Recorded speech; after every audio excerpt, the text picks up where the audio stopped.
What's up, everyone? So we talked a lot in prior videos about how much even a small amount of savings can grow over time.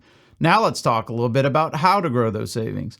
So if you're, say, 18 to 25 or just starting to learn about saving and investing, then this video is for you.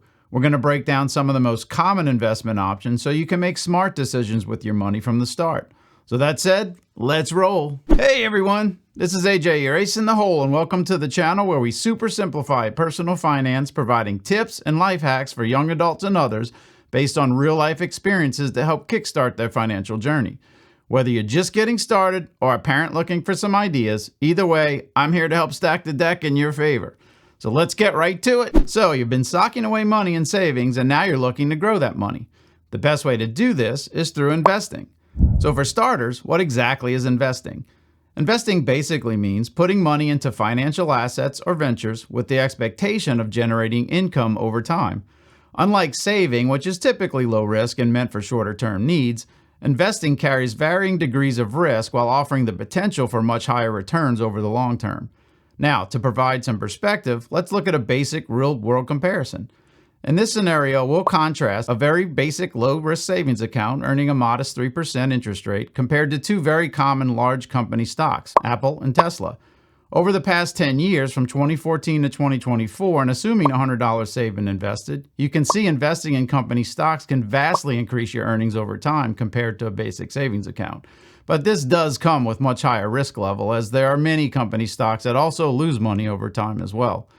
We'll dig deeper into the inner workings of stock investing in future videos. But now that you have a perspective on the wide earnings ranges of savings versus investing, let's look at the variety of options available to grow your money. First, we'll talk through some of the most common options from lowest to highest risk.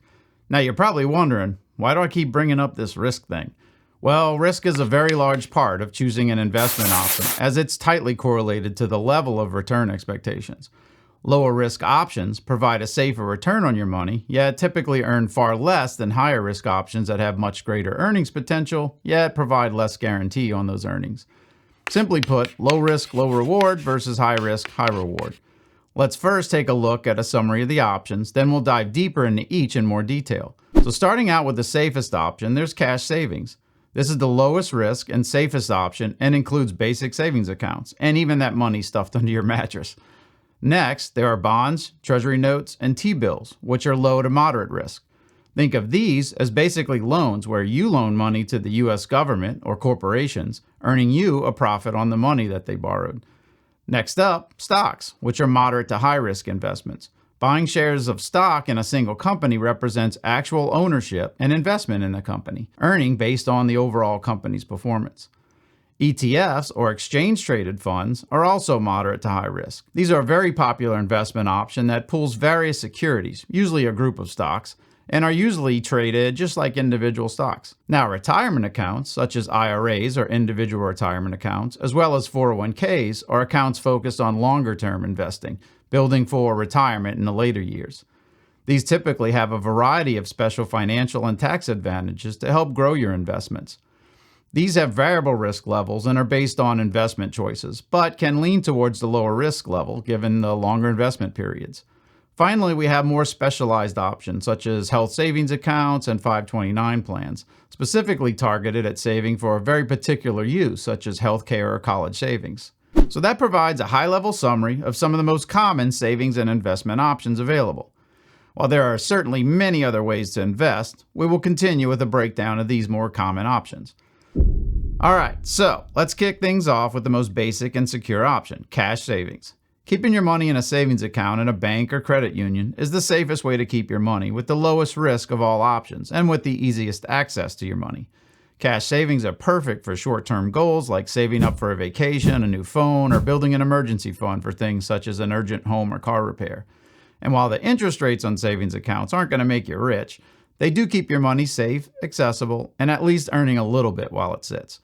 If you're just getting started and need a safe, convenient option to stash cash, a savings account is usually the solid choice and, quite honestly, is the first account you should create, aside from maybe a checking account. But let's say you're ready to take your savings game up a notch. Certificates of deposit, better known as CDs, are safe like savings accounts, but with a slight twist.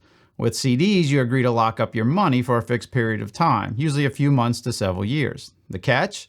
You can't touch it until the selected time period matures. But the payoff is that you typically earn a slightly better interest rate than a regular savings account. You just can't access your money until the period is up, at least without paying a penalty. Next up, we're diving into bonds, treasuries, and T-bills. Now, I know these sound like terms from a history class, but stay with me. These are still low-risk options that can help you grow your money without losing sleep at night. First, there's treasury bills or T-bills. These are short-term debt securities issued by the U.S. government. When you buy a T-bill, you're basically lending money to the government for a short time, and in return, they pay you interest. T-bills are super safe and they don't involve much risk, so they're perfect if you're looking for something that's low maintenance.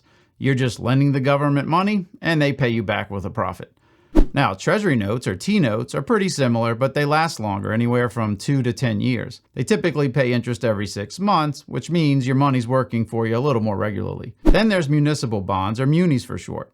These are issued by local governments like your city or state. The cool thing about munis is that the interest you earn is often tax exempt, which means you don't pay taxes on earnings, but this can vary by state. Finally, corporate bonds are where things get a little more interesting. These are bonds issued by companies. The risk goes up a little because if the company goes bankrupt, you could lose your investment.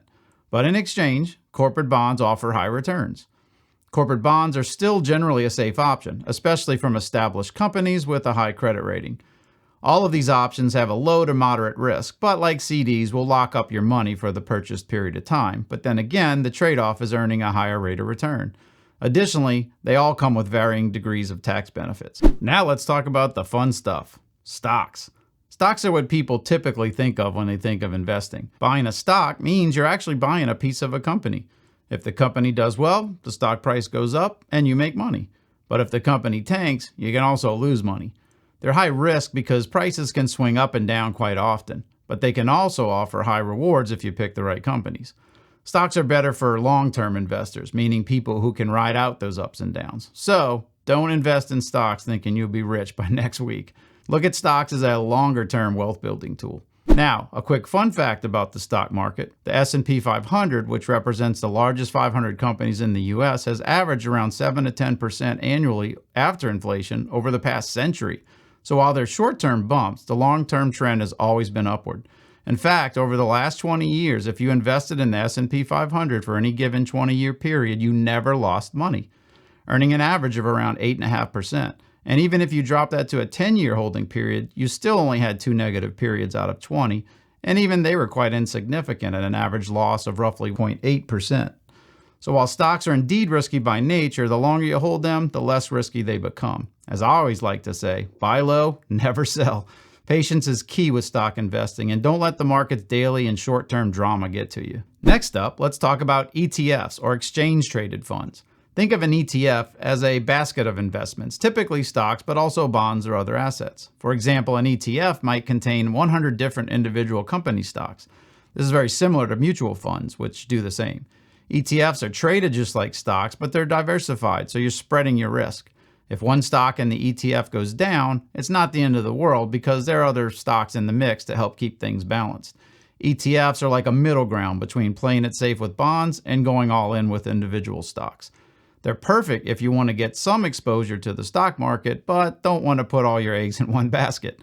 I personally love the ETF option as it carries much less risk than individual stocks, yet still allows you the potential of stock-like growth. Now let's talk about retirement accounts.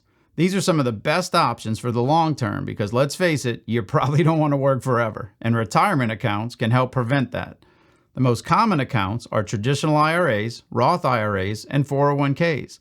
Now keep in mind that most retirement account options have strict stipulations about accessing your money, and we'll elaborate on these in more detail in future videos. But in short, most retirement accounts do not allow withdrawals until the age of 59 and a half, at least without significant penalties. Additionally, there are varying maximum limits to how much you can contribute to these accounts each year. A traditional IRA lets you contribute pre-tax money, which lowers your taxable income, helping you pay less income tax in the year you contribute. Now, you'll eventually pay taxes when you finally take the money out in retirement. The other advantage is that extra tax-deferred portion of your contribution compounds growth over time as well, Basically, the government is loaning you extra money to invest over your lifetime. On the other hand, a Roth IRA involves post-tax contributions, meaning you contribute with money that's already been taxed. For example, using money from your savings account. However, when you withdraw money in retirement, it's also a tax-free withdrawal. And bettermore, is that even a word? Even better, all of the investment growth within the Roth IRA is also tax-free as well. So it's double tax advantage. The Roth IRA really is an investment superpower and should be a consideration for any young adult starting their investment journey. In my personal opinion, this should be one of the first real investment accounts you should open. The tax-free growth can be monumental by retirement age. Now, if your company offers a 401k plan, you should absolutely consider it. Most companies match your contributions up to a limit, which is basically 100% free money. Most company 401k plans act similar to a traditional IRA, meaning your money goes in pre-tax, again, reducing your taxable income for the current year.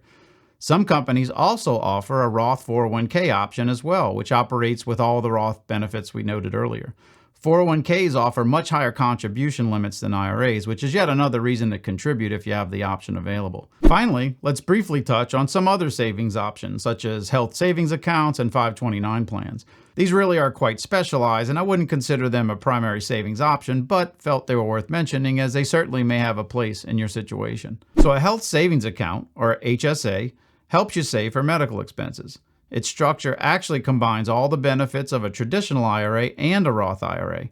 The HSA is tax deductible upfront, grows tax-free, and you can withdraw from it tax-free for qualified medical expenses. Triple tax advantage.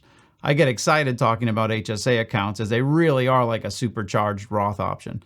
In a future video, I'll get into all the coolness of an HSA and even some fantastic life hacks to take your HSA to the next level. Finally, there's the 529 plan, which is specifically designed to help families save for future education expenses. So if you want to save for college or just get a cool new laptop with the funds, this is a great option because similar to a Roth IRA, it also grows tax-free and you can withdraw tax-free for qualified education expenses.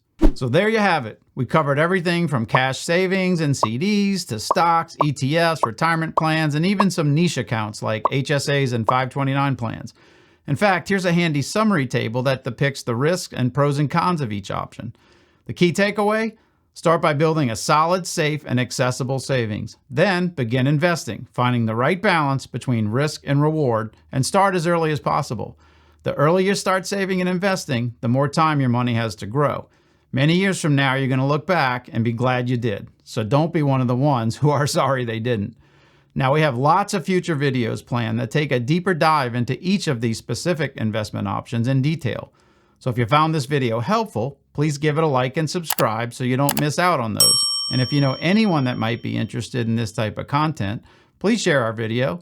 It's our goal to help educate and arm our future generations with the info they need to build their own financial success in life. If you're interested in more info regarding this type of content, please check out these videos here, and I hope to see you in the next one. This is AJ, your ace in the hole. See ya.